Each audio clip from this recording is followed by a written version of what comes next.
जय श्री श्याम भक्तों, चैत्र नवरात्रा शुरू होने वाले हैं 22 मार्च से 30 मार्च तक।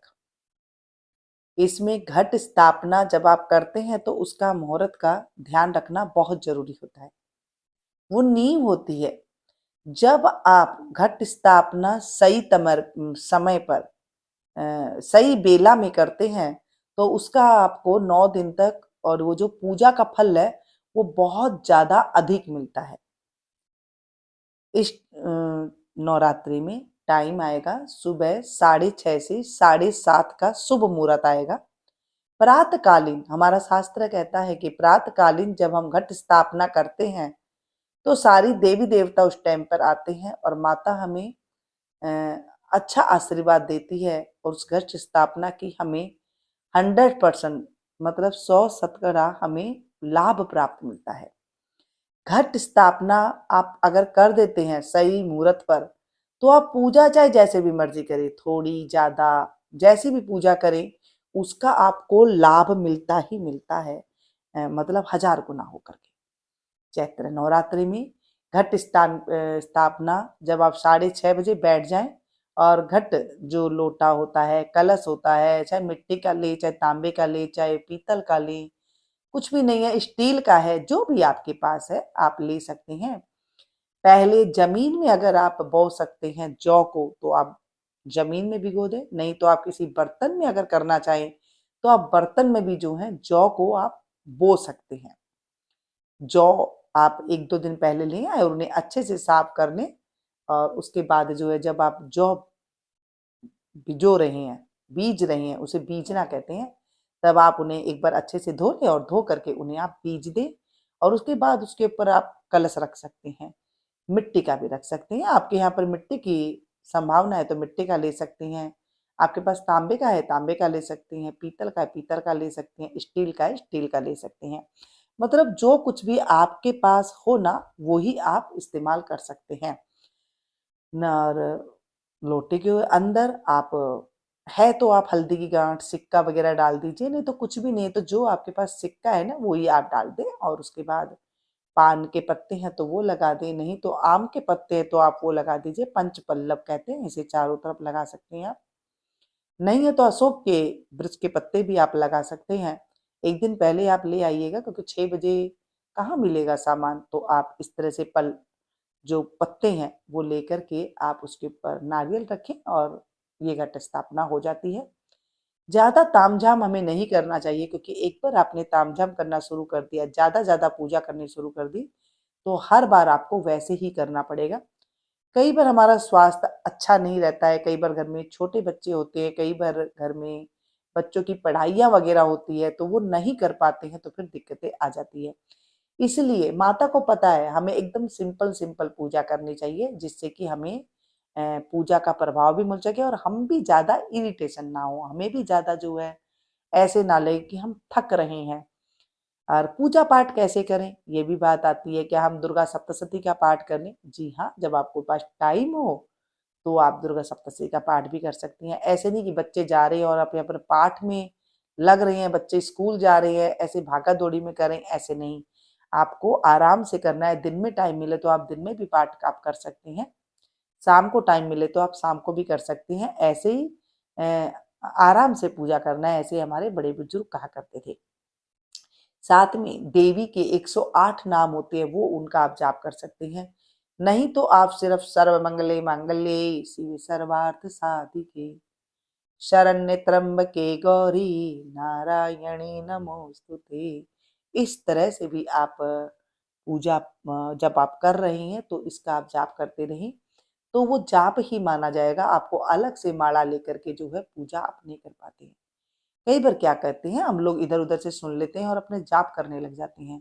जैसे तुलसा की माला पर हम जाप करने लग जाते हैं तो माता में तुलसा की माला से जाप नहीं होता है। माता के जो हम पूजा पाठ करते हैं या तो रुद्राक्ष की माला होती है या फिर लाल चंदन की माला होती है। इसीलिए मैं आपसे कहती हूँ कि आप सिंपल पूजा आप रखेंगे। जैसे आप कलश स्थापना कर रहे हैं तो भी आप इस तरह से बोलते रहिए, सर्व मंगले मंगले शिवे सर्वार्थ साधिके शरण्य त्र्यंबके गौरी नारायणी नमोस्तुते। अगर आपको ये नहीं आता है तो जय जय अम्बे जय जगदम्बे, जय जय अम्बे जय जगदम्बे, जय जय अम्बे जय जगदम्बे, इस तरह बोलते हुए आपको सारे काम करने हैं। जैसे आपने जौ भिगोई, उसके बाद आपने कलश स्थापना करी, उसके बाद आपने जोत जलाई, फूल वगैरह आपने चढ़ाई। अब कई शहरों में ना फूल नहीं मिलते हैं, जैसे लाल फूल माता को अति प्रिय होते हैं, लाल फूल चढ़ाए जाते हैं। अब कहीं कहीं पर फूल नहीं होते हैं, वो बेचारे क्या करें, तो आप साबुत लौंग जो होती है वो आप चढ़ा सकते हैं, 2 चढ़ा सकते हैं, 5 चढ़ा सकते हैं। साबुत का मतलब जिसमें ऊपर फूल बना हो, है ना, उस तरह से आप माता को चढ़ा सकते हैं, तो वो आपके फूल के बराबर ही होगी।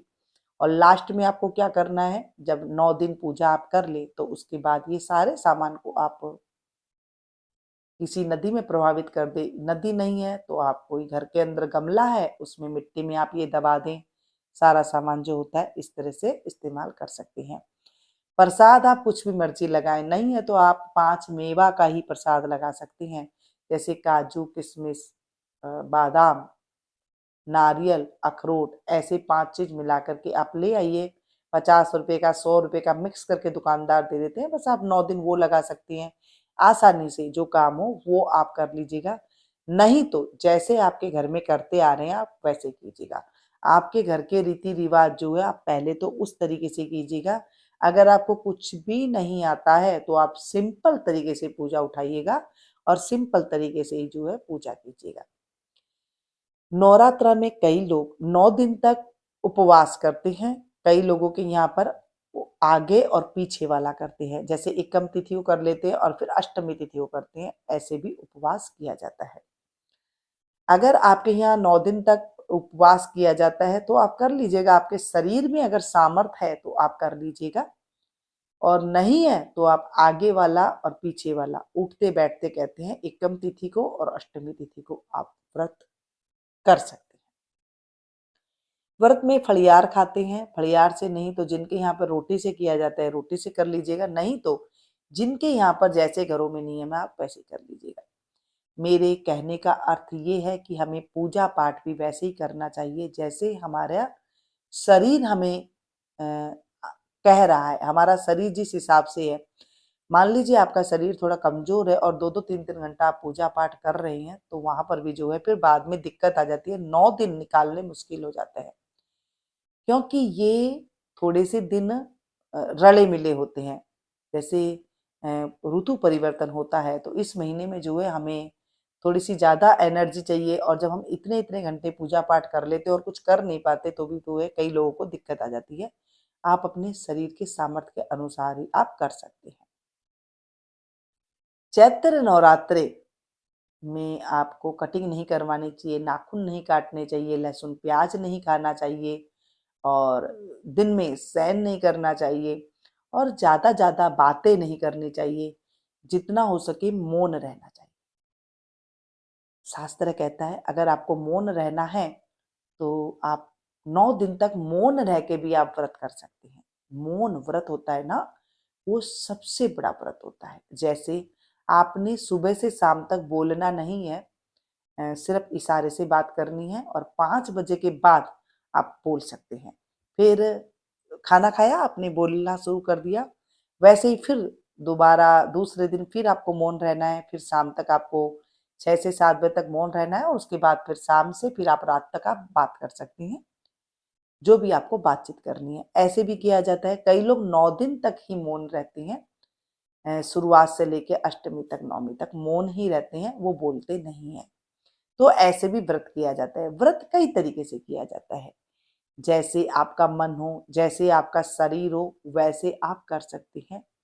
आपके घर में ऐसे नहीं कि बच्चे पढ़ने वाले हैं और पेपर वगैरह चल रही है आप मौन रह के बैठ गए, ऐसे नहीं है। मतलब जो आपको सुविधा लगे आप वैसा ही व्रत कर सकते हैं। चैत्र नवरात्रि में नया साल भी शुरू होता है, तो हमें जो है इस महीने में पूजा पाठ में ज्यादा अपना मन लगाना चाहिए, और इस महीने में कोई शुभ कार्य ज्यादा नहीं किया जाता है, जैसे